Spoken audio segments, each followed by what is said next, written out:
What's up? I'm Matt from thehouse.com, and this is a 2019 Lib Tech Box Scratcher snowboard. This is Jesse Burtner's kind of pro model of choice.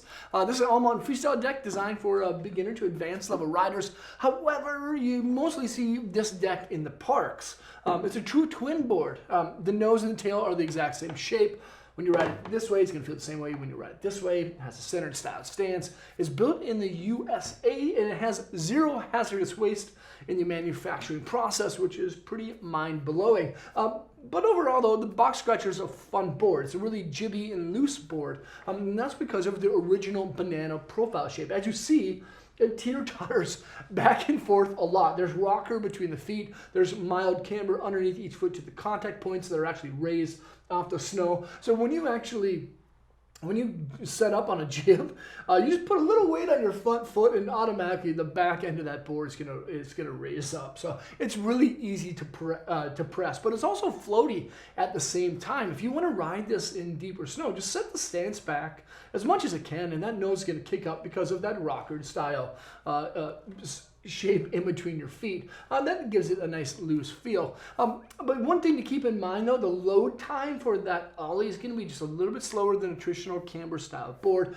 Sure, you can still load up the tail, and it takes a little bit more energy to do so. Just keep that in mind, and it takes a little time to get used to. Overall, because of the profile shape and the rest of the construction, the deck has a feel and flex rating of about a 4, a little bit softer than your average deck, but not too soft. You know, a lot of people wonder, it's like, well, Guff, like, if I press too hard, am I going to fold over the top? No, it's not going to be the case because of the original power construction. It's lightweight, and of course it's strong. It's a combination of 3 different woods. Aspen, the majority of the board is actually aspen. There's a birch internal sidewalls along the rails, and then there's paulownia to keep it nice and lightweight. And that paulownia actually runs in 2 different kind of strip areas that start at the contact points and run parallel with the rail in between the edge and the insert pack. So it kind of gives it a little bit more structure too, without making it too stiff. And then there's only 2 different types of fiberglass too. There's Triax on top, which gives the board a little bit more lively feel, and then Biax on bottom, which makes it just a little bit more smooth and consistent. Now, the biggest difference between the Box Scratcher and the Skate Bananas is basically just like 2 things. A little bit in shaping.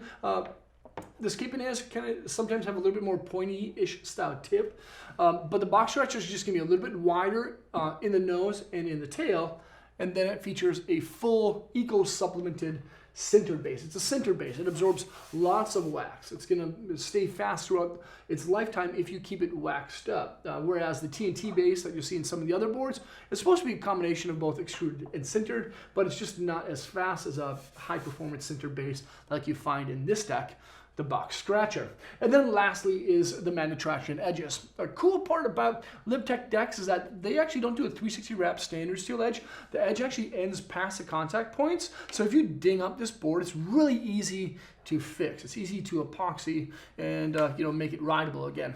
But another great thing is the Magne-traction edges. Magne-traction is basically 7 serrations, or kind of like knife-like blade edges that actually are mellow on the nose and the tail and gradually get larger in between your feet. So these serrations actually help you to grip on firm snow. But the cool part about the combination of the BTX profile shape and this Magne-traction is that it's not ultra grippy when you first get into the turn. It kind of float into it, and then once you put a little pressure into the turn, it grips down really well. So if you ride on the East Coast, you ride the Midwest, and ride a lot of really firm hard pack, Magne-traction is the way to go. But this is a rad deck. This is by, again, Lib Tech and Jesse Burtner. This is the Burtner Box Scratcher, and you can check it out at thehouse.com by selecting the link below. Feel free to leave a comment or a question and let me know what you think of it, and hopefully I'll see you guys on the snow. Peace.